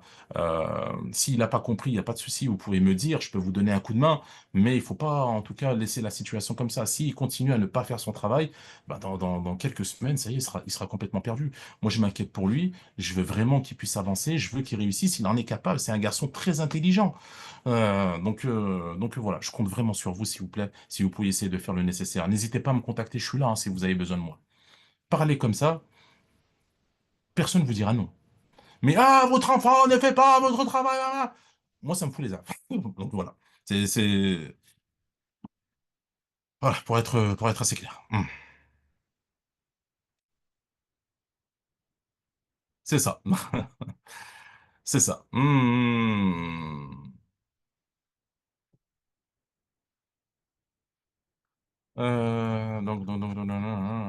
Les évaluations ensuite. Les évaluations, elles sont très importantes. Donc, j'ai 10 minutes pour terminer ce chapitre. C'est pas assez. Les évaluations elles sont très importantes parce que c'est ce qui va nous permettre de connaître le niveau des enfants. Je sais que parfois, certains vont dire, ouais, ils ont trop d'évaluations. Ils en ont que 4 dans l'année, hein. Ils ont trop d'évaluations, ils ont ceci, ou ils ont cela, ou c'est pénible, ou ça prend du temps, ou c'est fatigant, ou c'est... Je comprends tout à fait. Mais c'est le seul moyen qu'on a pour pouvoir voir s'ils ont compris, s'ils n'ont pas compris. J'ai été parfois dans des classes où on leur a fait l'évaluation, c'était une catastrophe générale. Générale, tout le monde. Donc, dans ce genre de classe, lorsqu'on voit que tout le monde voilà, c'est qu'ils n'ont pas compris. Ça sert à rien d'avancer dans le programme parce que ils ont rien compris. Donc la personne, j'en ai parlé avec la personne, je dis voilà, là ils ont tous pas compris, ils ont besoin d'une grosse révision. Ça sert à rien d'avancer. On va prendre 3 semaines, voire 4 semaines, on va tout réviser et ensuite on va faire en sorte d'avancer, de reprendre le programme. Mais ça sert à rien d'avancer dans voilà. Mais c'est quoi qui fait en sorte qu'on peut avoir ce diagnostic? Eh bien, ça va être l'examen. Sans l'examen, on ne sait pas. Donc, on va continuer à faire des choses, à faire des choses. Et je vois parfois des professeurs qui vont faire des cours magistraux. Ils vont expliquer plein de trucs, ta, ta, ta, ta, ta, ta, ta, ta, mais on ne sait pas si l'enfant il a compris ou il n'a pas compris. Il n'y a qu'un seul moyen de savoir si l'enfant il a compris ou il n'a pas compris. C'est de faire un examen. Et dans l'examen, s'il arrive à reproduire, à expliquer, à faire l'exercice, ça veut dire qu'il a compris. On peut avancer sur la suite. Bismillah. Mais s'il a rien compris, ça sert à rien. Pourquoi on va continuer? Si toute la classe, elle n'a pas compris, vous n'allez pas. Si vous voyez que toute la classe a un problème avec les hurufs, voilà, il faut tout reprendre, il faut tout recommencer. Donc voilà, les examens sont très importants pour mesurer, tester les connaissances et s'adapter en fonction voilà. Et ça permet également de rendre un rapport aux parents, parce que les parents ils savent pas ce qui se passe en classe, ils savent pas ce que vous faites en classe. Donc le fait de le rendre à l'examen, c'est pour leur dire voilà, en gros, ce dont votre enfant il est capable. Après ces quelques mois d'études. Et ça va rendre fier le parent et ça va le pousser à vouloir continuer. Et également, ça va aider le parent à essayer de vous aider et de combler les lacunes de l'enfant. Euh, Comme je le dis tout le temps, hein, moi, quand ma fille, elle vient de l'école française, elle me ramène son bulletin, je vois son mathématiques, elle a des problèmes, et ben, je vais travailler avec elle les mathématiques pendant les vacances. Mais si on me ramène rien, on me ramène pas de bulletin, on me dit pas que ma fille elle a un problème en mathématiques, je vois aucun rapport, je vois rien. Comment voulez-vous que je sache? Ben, je ne vais pas le savoir. Et du coup, je ne vais pas travailler. Pour moi, ma fille, elle est parfaite. Ma fille, elle est masha'Allah. Donc, donc, je ne vais rien travailler avec elle. C'est l'examen, le bulletin qui permet de faire en sorte de savoir où sont les lacunes des enfants pour pouvoir les travailler. Donc, voilà. Est-ce que vous avez des questions? Les examens, s'il vous plaît, il y a des règles par rapport aux examens. Un, faut faire très attention à la triche parce qu'il y en a beaucoup qui trichent. Donc, il faut enlever les sacs, toujours les mettre à l'arrière de la classe. Tous les sacs à l'arrière de la classe. Vous laissez rien sur la table, si, ou sous le bureau. Ça, c'est la première des choses. Deuxième des choses, il faut séparer, mettre quelque chose qui sépare les élèves entre eux. Mettre juste le sac, ça suffit pas, hein. Il faut mettre quelque chose de haut qui sépare. Moi, le sac, il est petit comme ça. Moi, je regarde juste au-dessus de sac, je vois la feuille de mon voisin, hein. Il faut faire en sorte de mettre quelque chose, de chercher des choses. Moi, en général, je mets les gros classeurs, là. Vous savez, les classeurs comme ça, là. J'en ai toujours une dizaine dans la classe. Je le mets entre l'enfant, voilà. Et là, même si l'enfant, il veut tricher, il voit rien. Donc, donc voilà. Faire en sorte de séparer les enfants et ne pas aider les enfants parce que ça doit relever normalement le niveau de l'enfant. S'il triche ou si vous l'aidez, ça va pas relever son niveau. Voilà, ça sert à rien d'avoir toute une classe qui a 20 sur 20.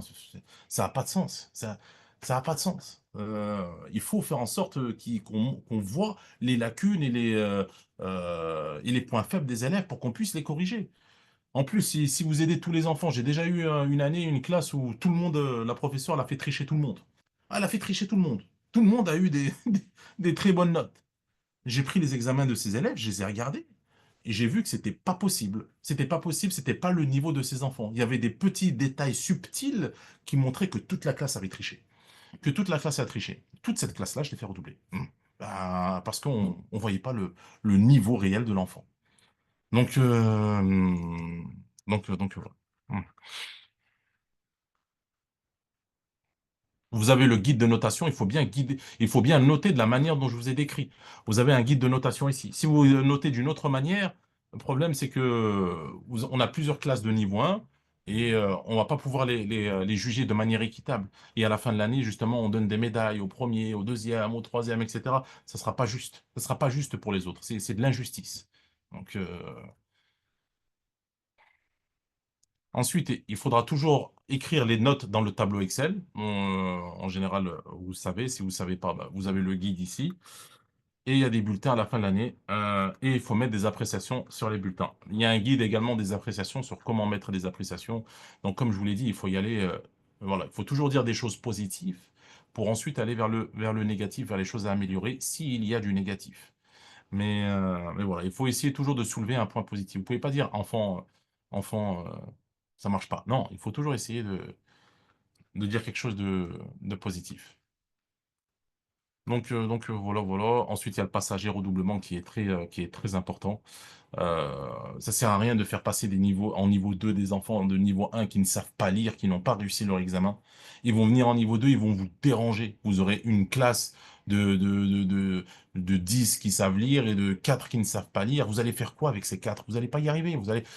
Ça va pas marcher. Donc, il faut qu'ils aient, comment dire, il faut qu'ils aient passé un niveau supérieur s'ils le méritent vraiment. Donc ensuite, ça, c'est des petits conseils supplémentaires. Il y a des choses qu'on peut faire également dans l'année. Je vais vous donner deux, trois petites astuces de choses qui peuvent faire plaisir aux enfants. Euh, Déjà, la première des choses, c'est la consigne pour l'organisation. Enfin, vous pouvez organiser ce qu'on appelle des fêtes de Hizb. Les fêtes de Hizb, en gros, c'est quelque chose vraiment bien que les enfants ils aiment beaucoup. Je vous mets des photos, par exemple, ici, là. En gros, c'est quand ils ont fini un Hizb, ben, on leur fait leur fête, une fête. Tous les enfants vont applaudir, on va mettre même le petit truc qui explose, là, comme dans les mariages. On va lui mettre une petite couronne, etc., etc. Et à chaque Hizb, eh ben, il y a une fête. Ça motive beaucoup les enfants. هذه طريقة في امتحانات تجلب القلق للتلميذ. Euh, je vais revenir sur la question de l'OCM. Donc, les fêtes de Hizb, franchement, c'est quelque chose qu'ils apprécient beaucoup. Ils font des efforts en général pour essayer de terminer leur Hizb.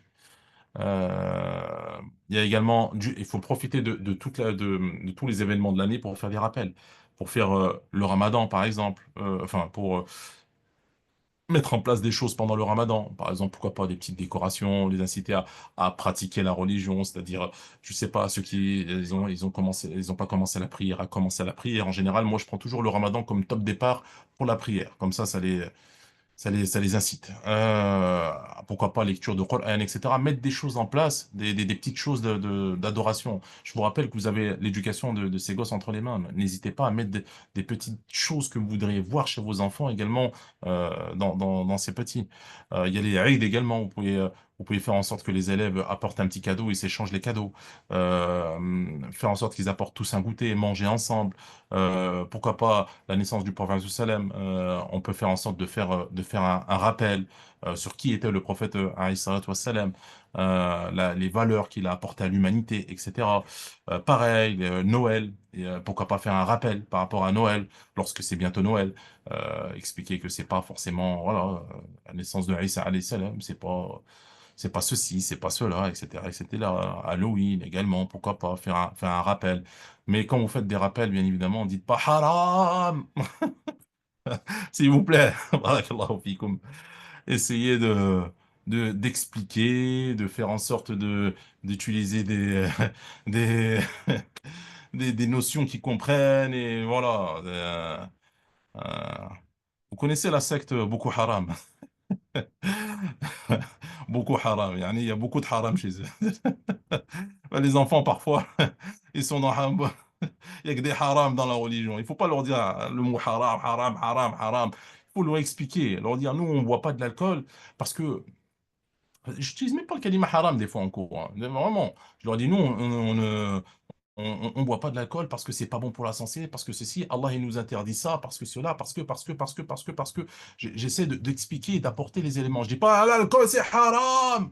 Et puis, je lève les mains comme. Non, c'est pas, c'est pas comme ça. Pourquoi pas organiser également des sorties, ça peut être très intéressant. Et toujours parler avec l'administration s'il y a des problèmes. S'il y a des problèmes, des absences récurrentes, il faut essayer d'appeler ces élèves-là, voir qu'est-ce qui s'est passé, etc. Parfois, il y a des choses, il y a des drames qui peuvent se passer. Donc, par exemple, dans une mosquée, il y a des enfants, parce qu'ils ils ont perdu ils ont perdu leur mère. Allah yarhamha. On va faire en sorte d'écrire une lettre, on va faire en sorte de faire le nécessaire à ce niveau-là, d'essayer de soutenir un peu cette famille. Bon, il y a des événements des fois qui peuvent se passer et il faut toujours être là pour les événements. S'il y a une naissance dans la classe, par exemple, quelqu'un il a eu un nouveau frère, une nouvelle petite sœur, faire une petite carte. Euh, Vous-même, vous pouvez faire, je sais pas, moi, un petit cadeau, juste un petit truc symbolique, je sais pas. Vraiment apporter de l'attention aux gens. Les gens, ils ont besoin de beaucoup d'attention. La religion, normalement, on devrait se concentrer voilà. Vous savez que dans la religion, vous avez toujours ce qu'on appelle l'ibadat et le muamalat, en gros, tout ce qui est les adorations et tout ce qui est euh, tout ce qui est la relation, on va dire, entre les gens. On a deux dimensions, en réalité, dans notre religion. Et ça, je vais terminer par ça, Inch'Allah, si vous avez 5 petites minutes à m'accorder. On a tout ce qui est adoration, donc ce qui va nous concerner entre nous et Allah, et on a tout ce qui est social également dans notre religion. Et ça, faut le comprendre. Le social fait partie également de notre religion. Et ça, il y en a certains qui l'ont très bien compris. Ce qui va nous concerner entre nous et Allah, par exemple, la prière. Bon, pas Mohammed, ça concerne pas ma femme, ça concerne pas mon enfant. Moi et Allah, la prière, ça me concerne. Moi et Allah, c'est les adorations. Mais il y a ce qui associe, il y a ce qui est également. Et justement, c'est pour ça que le prophète sallam, parfois, il va dire que rien ne pèse dans la balance le jour du jugement comme le bon comportement. Pourquoi?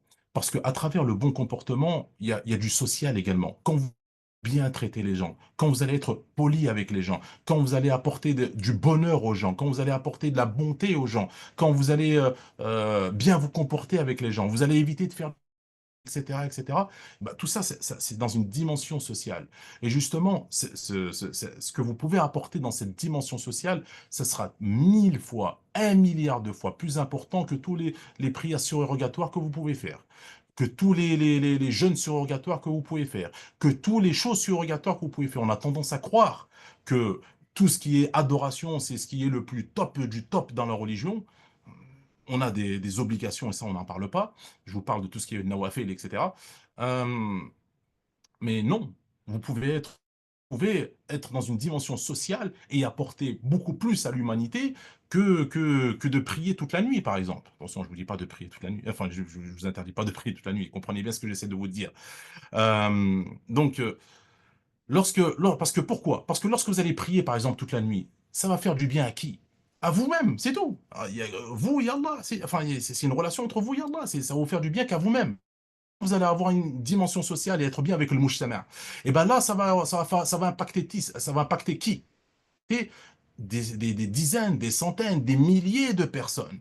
Vous ne savez pas où votre action, elle peut aller. Vous pouvez faire un geste de bonté qui va faire en sorte d'apprendre un geste de bonté à une personne, qui va faire en sorte de l'apprendre à d'autres et qu'il l'apprenne à d'autres. Et vous pouvez impacter toute une société à travers des bons gestes. Il ne faut pas sous-estimer le social dans l'islam. Ce que vous faites ici, là, c'est quelque chose d'extrêmement important.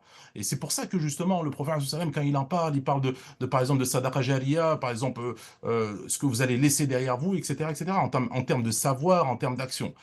Quand vous allez apprendre des choses à ces petits, ils vont les apprendre également aussi ils vont s'en imprégner déjà, ils vont vivre avec, mais également ils vont les enseigner à d'autres, peut-être à des amis, peut-être à des parents. Comme je vous l'avais dit, des fois c'est même les enfants qui vont tirer leurs parents dans leur religion. Et parfois même, et même plus tard, lorsqu'ils vont grandir, ils vont enseigner ça à leurs enfants. Et leurs enfants vont enseigner ça à leurs enfants, aux enfants de leurs enfants, et ainsi de suite, et ainsi de suite. Et ça peut aller jusqu'à ça. On ne sait pas, wallahu a'lam. Le bien qu'on peut apporter en termes euh, en termes sociétal et en termes social peut être quelque chose d'extraordinaire à travers notre action.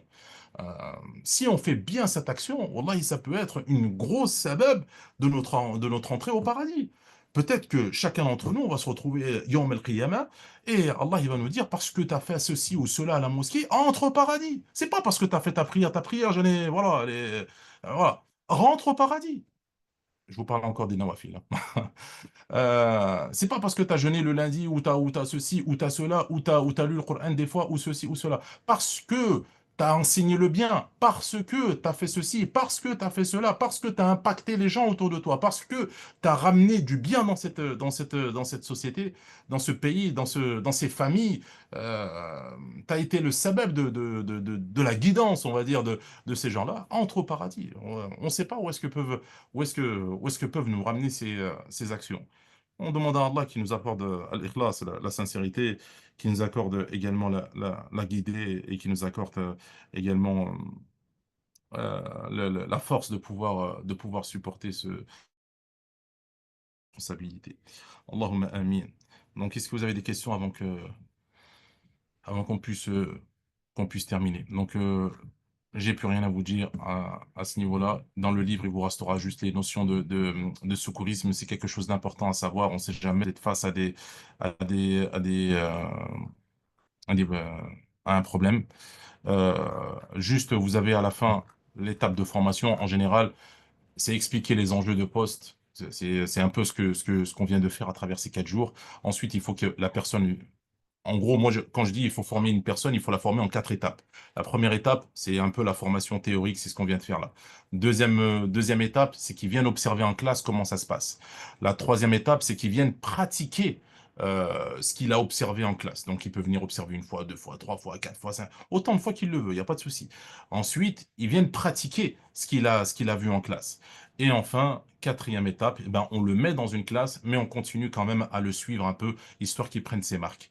Et au bout d'un moment, bah, il est dans une autonomie totale. Par exemple, beaucoup de personnes que j'ai ici à l'Institut, par exemple, bah, je les suis plus du tout. Je sais que j'ai plus besoin de, euh, de les suivre à ce niveau-là. S'ils ont besoin, ils vont venir vers moi.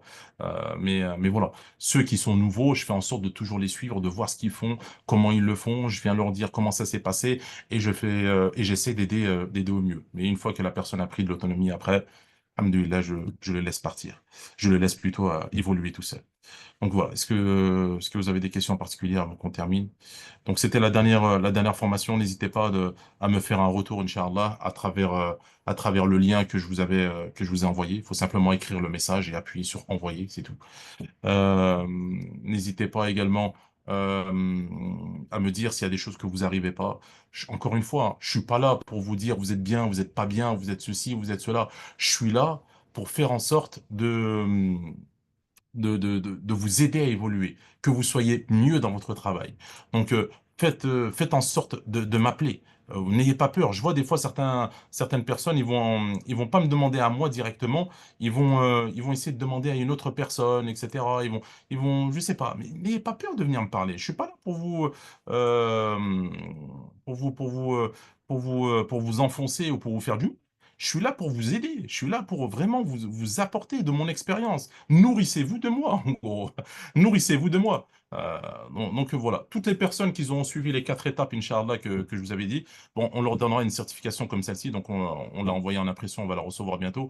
Donc c'est une certification du cabinet d'ingénierie. Donc il sera certifié par plusieurs personnes. Et comme je vous l'avais déjà dit, il fera en sorte d'être valable dans plusieurs mosquées. On est en train de développer ça de plus en plus dans plusieurs mosquées de la région. Donc voilà. Barakallahu fikoum de m'avoir suivi. J'espère vous avoir été utile. Je m'excuse si j'ai été parfois, si ma langue a fourché. Mais parfois c'est la passion. Oui, Moualima Khaira, vous voulez dire un truc avant que je termine? Ah, Oui, salam alaikum, Ustad, salam alaikum, al-akhawat. Moi, ce que je voulais savoir, c'est, alors, deux questions. La première, comme je suis pas sur place, j'ai raté le cours d'hier parce que c'était impossible de me connecter. Comme vous savez que je suis en voyage. Deuxième chose, est-ce que c'est enregistré déjà? oui, c'est enregistré, ouais. Je pourrais vous l'envoyer, celui-ci. Ah, super, merci beaucoup. Autre chose pour l'étoile meilleur élève, moi Ouais. j'ai trouvé une solution qu'il faut la garder et puis après voir. Quand l'élève il fait son devoir, il fait après sa sourate, il fait tout, mais il m'envoie pas le tableau de prière ou pour apprendre le Shahada Ibrahimiya. Là, je dis, bah, tu l'as pas fait, tu as raté ta étoile. Et c'est vrai que ça les motive de faire Ouais. tout. La semaine d'après, il m'a envoyé le tableau de la prière. Et ça motive un peu l'enfant d'avoir son étoile de meilleur élève. Et après, moi, c'est une question s'il faut la garder ou non. Barakallahu fik. On va regarder ça, Inch'Allah, y a pas de souci. Donc, D'accord. mot de la fin, donc je disais, je m'excuse si D'accord. ma langue parfois a fourché ou quoi que ce soit. Donc j'espère vous avoir apporté quelque chose, j'espère avoir été bénéfique dans vos vies, vous avoir apporté quelque chose. الأخ زكريا من فضلك لا نقدروا نحصلوا على التسجيلات تاع اللي درناهم يعني تقدر ترسلهم لنا من فضلك Inch'Allah, mahba, Inch'Allah. يقولوا في الإعادة إفادة هكذا نستمع نزيدوا نسمعوا ونزيدوا نستفادوا Mahba, أكثر Inch'Allah. بارك Tout الله les فيك في WhatsApp, Inch'Allah. إن شاء Hmm. الله بارك الله فيك السلام عليكم Donc du coup, voilà. Barakallahu fikoum. Si vous avez besoin des vidéos, n'hésitez pas à me demander. Je les laisserai qu'un temps. Après, je vais les supprimer. Je pense que je vais les laisser maximum une semaine et demie. Puis après, je vais les supprimer. Donc voilà. Barakallahu fikoum à tous de m'avoir suivi. Et je vous dis assalamu alaikum wa rahmatullahi wa barakatuh. Et on se verra très bientôt, Inch'Allah. Je viendrai vous voir encore une fois dans vos mosquées. Voilà. N'hésitez pas à faire appel à moi si vous avez. Vous pouvez prendre mon numéro, m'envoyer des messages en privé. Il y en a beaucoup qui le font, hein. Des fois, je réponds à des messages, je sais même pas c'est qui. Je sais même pas c'est qui. Juste, je vous demande dans vos messages, s'il vous plaît, barakallahu fikoum, soyez précis. Soyez précis. Des fois, je sais pas vous me parlez de quelle mosquée, des fois je ne sais pas de quel cours vous me parlez, ou j'ai l'impression que vous pensez que je suis avec vous, ou je vous connais, ou je suis, vous vous rendez pas compte, mais j'ai énormément de groupes et énormément de personnes différentes. Là, dans ce live, je crois que vous êtes une cinquantaine, hein. Donc imaginez-vous, des fois je reçois des cinquantaines, enfin si, des cinquantaines de messages de professeurs différents par voilà, je sais pas de quoi ils me parlent, je sais pas de ce qu'il veut me dire exactement. Donc soyez précis dans vos questions, barakallahu fikum. Je vous dis salam alaikum, c'était un honneur n'oubliez pas de me faire un retour à travers le lien et je vais supprimer le groupe, Inch'Allah, ce soir. Barakallahu fikum wa salam alaikum wa rahmatullahi wa barakatuh. Wa sallallahu. بارك الله فيك. وعليكم السلام ورحمة وعليكم الله السلام بارك ورحمة الله الله فيك تعالى بارك أستاذ الله فيك. Ok. شكرا وعليكم السلام شكرا بارك بارك الله الله فيك فيك جزاك الله خير Ok.